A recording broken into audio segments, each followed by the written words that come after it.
Hello, I am James. I am the Western Canadian brand ambassador for Masi Agricola. And today we are going to try wines number 5 and 6 in a set of blind tastings designed to explore some of the less well-known segments of the Masi portfolio. And there's some real gems once you go outside of the classics.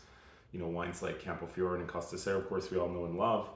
But yeah, Masi has some real historic vineyards and makes some of the other classic wines of the region, speaking to the history. And today's wines, I think, will kind of speak to that history. So what we have here is wines number 5, which is white, and number 6, which is red.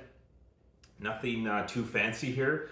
No temperature suggestions. I think at this point we kind of know how this works, so we'll get right into it. First wine is a screw cap, which is handy. If I didn't tape yours completely shut. And if I did, sorry. Okay, so the first thing we noticed on this, and especially, you know, coming off the last white wine we did, which was quite a full-bodied white. This is very delicate, and I would say very floral. You do have some citrus notes, but you really get a lot of those really bright aromatics, white flowers, honey, and really almost just like a pear blossom or apple blossom type of aroma. Very clean, minerally, and fresh.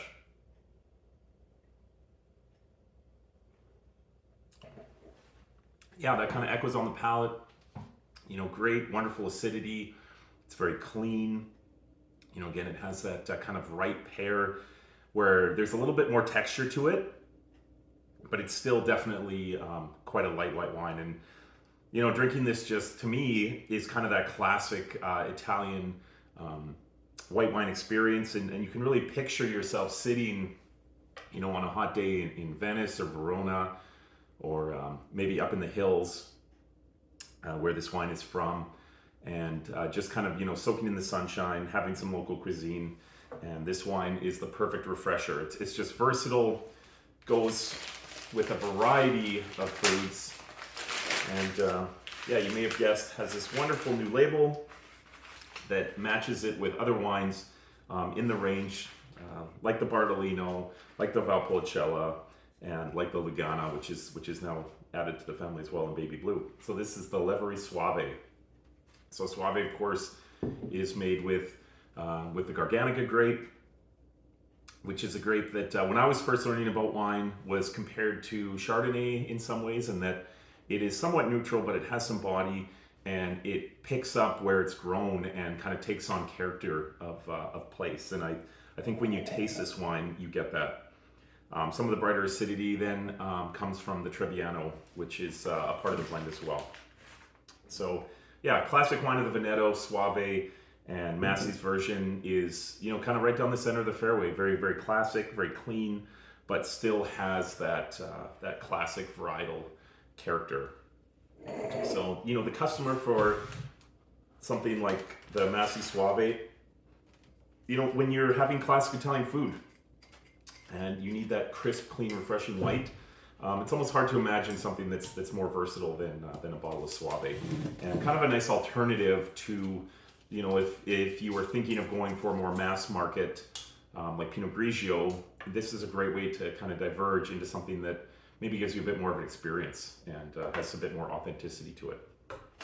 Okay, wine number 2 is in a cork, and you will definitely notice it is nice and dark, but still has a little bit of that clarity that you get from some of the classics like the Valpolicella and the Campofiore.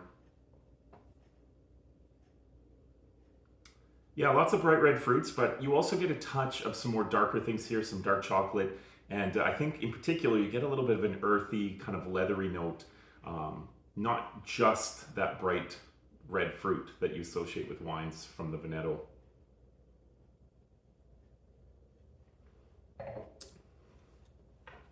Yeah, just lots of complexity here.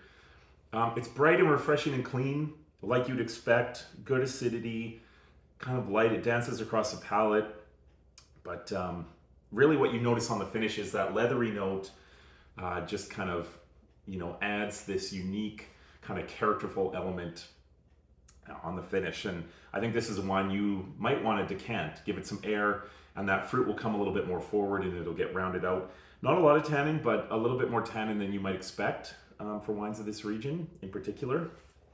And I'll show you why that is. This wine has a secret ingredient. And that ingredient is a grape called Ossoletta. So this is the Terroir Valpolicella. So Ossoletta is a grape that was almost extinct at one point. I'm sure some people thought it, in fact, was extinct. Masi ended up finding 4 vines, 2 different clones in a vineyard that they worked with. And this grape, when you see the fruit that it produces, you understand why people may have turned away from it. The yields are super low, and it produces these berries that are in these tight little bunches, smaller than your fist. And the grapes are really thick-skinned, don't have a ton of juice, but tons of color, acidity, and tannin. And that is reflected in the wines that it makes. And Masi started replanting vineyards of Ossoletta in the 80s. Weren't exactly sure how Ossoletta would fit in the greater picture, but really the secret to Ossoletta is that it has the exact character that's missing in the other key red grape of the Veneto, which is Corvina. Corvina is bright and fresh and has lots of red fruit, but really doesn't have a lot of tannin, doesn't have a ton of body. Well, Ossoletta comes in and brings in that darker fruit. It brings in even more acidity, more tannin. Basically, it kind of just adds a lot of element to a wine. So Masi's solution to integrating it was to create a range of wines that kind of matches the classics, Costa Serra Amarone, Campofiore, and the Bonacosta Valpolicella. And they created them all with these black labels, and each one has about 10% of the Ossoletta in it as well. Ossoletta doesn't take too well to a passamento because there's really not a lot of shrinking down that it can do. There's not a lot of juice in the grapes to begin with. But what you do get is that character of that grape just kind of shifting the wine more into that darker fruit spectrum, giving the wine a little bit more body, giving it a little bit more of a tannic grip that wines from the Veneto don't typically have. And this kind of opens up some possibilities in terms of heartier food, especially things that maybe are gamey or a little bit spicier or a little bit more heavily seasoned. This wine can stand up to a little bit more heartier flavors. And that's true as you go up the range right up to the Costa Serra Reserva or the Barolo Campofiore, which share that quality too. So yeah, a lot of wines on the shelf today tend towards these darker, richer, bolder flavors, and this range of Ossoletta wines kind of gives Masi a chance to maybe reach out to some customers that might find a wine like Bonacosta or Campofiore quite light and unusual for what they would normally drink. But these wines can access some of those flavors while still being true to the Italian heritage and still being worthy pairings for some of the classic pairings that would work with Amarone and Valpolicella. So hope you enjoyed, and it's been a thrill to go through these wines and revisit some of these classic wines that Masi makes. And it's good to know that Masi's at the top of their game, and the quality of these wines is as good as it's ever been. And we look forward to another great year with Masi. So thank you, everyone, and hope you enjoy the wines.